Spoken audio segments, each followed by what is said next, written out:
सवाल सवाल सवाल। जी हाँ, यह मैं नहीं पूछ रहा बल्कि झारखंड की जनता यहाँ की सरकार से पूछ रही है। कल यानी 15 नवंबर को झारखंड अपना 23वां स्थापना दिवस बड़ी धूमधाम के साथ मनाया। इस दौरान केंद्र सरकार द्वारा रेल, सड़क, शिक्षा, कोयला, पेट्रोलियम और प्राकृतिक गैस जैसे कई क्षेत्रों के लिए लगभग 72,000 करोड़ रुपये की योजनाओं का और राज्य सरकार द्वारा 7,042 करोड़ रुपया की कुल 906 योजनाओं का उद्घाटन और शिलान्यास किया गया। बीते लगभग एक सप्ते के तामझाम के बाद आखिरकार राजधानी सहित पूरा झारखंड अपने पुराने दिनचर्या में लौट आया है। अब लोग 2 जून की रोटी के लिए फिर से वही भागदौड़ भरी जिंदगी में लग गए हैं जो पहले करते थे। लेकिन इस दौरान अब भी कई सवाल यहाँ के लोगों के जेहन में उमड़ रहा है कि आखिर हर साल स्थापना दिवस, भगवान बिरसा मुंडा जयंती, स्वतंत्रता दिवस, गणतंत्र दिवस और अन्य महत्वपूर्ण दिनों के अवसर पर इस राज्य को हजारों करोड़ों रुपए की योजनाओं का लाभ दिया जाता है। लेकिन 23 वर्ष के इस युवा झारखंड में आखिर हम विकास के मापदंड को देखें तो अब भी हमारा झारखंड भारत के अत्यंत गरीब वाले राज्यों की श्रेणी में द्वितीय स्थान पर गिना जाता है। जोहार, मैं हूँ गोविंद टोप्पो और आप देख रहे हैं लोकतंत्र 19। 15 नवंबर 2000 ईस्वी को बिहार राज्य से झारखंड को विभिन्न सपनों के साथ अलग किया गया था। यहाँ के लोगों को सामाजिक आर्थिक विकास में उचित सुविधा मुहैया कराने के लिए बहुत सारी योजनाएं लाई गई थी, परंतु 23 साल के झारखंड में यथास्थिति देखने पर कुछ और ही हमें देखने को मिलती है। हालिया जारी नीति आयोग की रिपोर्ट के अनुसार झारखंड के लगभग 42.16% लोग अब भी गरीब हैं और जो देश में सबसे ज़्यादा गरीब वाले राज्यों में बिहार के बाद अपना झारखंड दूसरे स्थान पर आता है। 2000 ईस्वी में झारखंड के साथ छत्तीसगढ़ और उत्तराखंड का गठन किया गया था।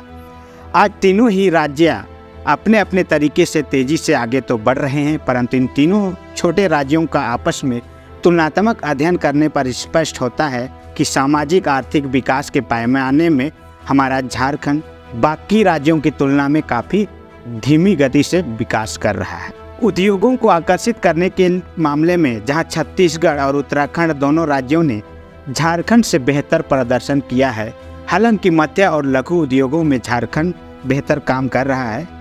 यही नहीं, आम आदमी से जुड़ी बिजली, पेयजल और सड़क जैसे क्षेत्रों में भी दोनों राज्यों का प्रदर्शन झारखंड से बेहतर है। इन 3 राज्यों को 2000 में इसलिए बनाया गया था क्योंकि इसके सर्वांगीण विकास पर काम किया जा सके, परंतु यथास्थिति आज और ही है। झारखंड की अपेक्षा छत्तीसगढ़ का प्रदर्शन इस दौरान कई गुना बेहतर है।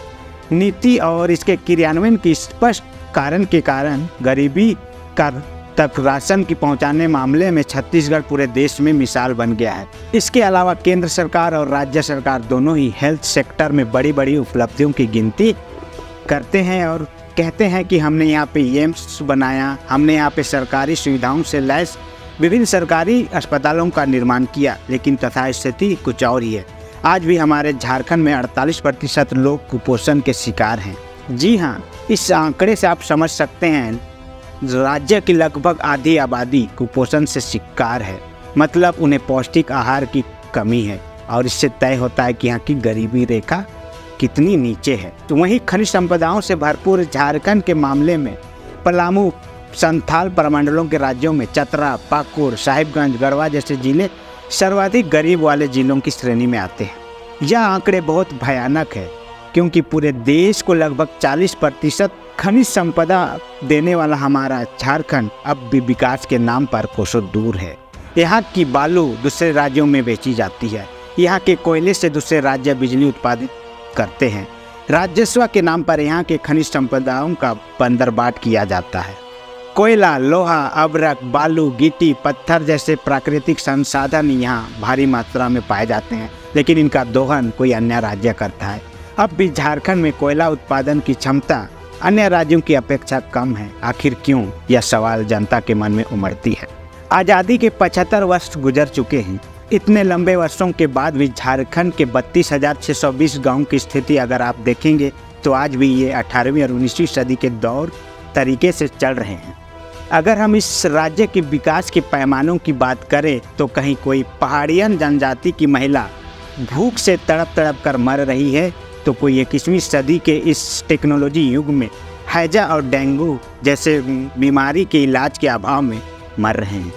इसके अलावा कहीं पलायन के नाम पर यहाँ के गरीब मजदूर लोगों को दूसरे राज्यों में ले जाकर बेचा जा रहा है। इस राज्य में राजनीति तो सभी करते हैं और करनी भी चाहिए, क्योंकि राजनीति के बिना किसी भी राज्य की परिपाटी की कल्पना करना मुश्किल है। लेकिन एक ऐसे राज्य में राजनीति करना कहाँ तक उचित है जो राज्य आज भी गरीबों की रेखा में अपने कुल आबादी के लगभग आधा हिस्सा शामिल है। सवाल यह भी उठना है कि हर साल हजारों हजार करोड़ की योजनाओं का उचित क्रियान्वयन नहीं होने से यह पता चलता है कि इसके राजनीति का कारण क्या है।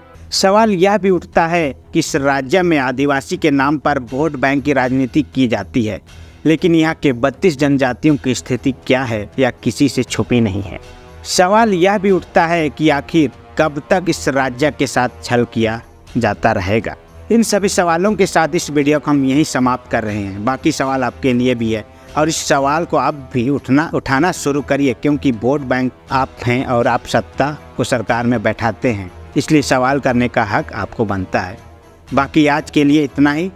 अगर यह वीडियो आपको अच्छी लगी तो लाइक, शेयर और सब्सक्राइब और कमेंट ज़रूर करें। फिलहाल आज के लिए इतना ही, फिर कभी मिलते हैं कोई नई आदिवासी झारखंडी विषय के साथ। तब तक के लिए आप सभी को बहुत बहुत आभार, धन्यवाद, जोहार।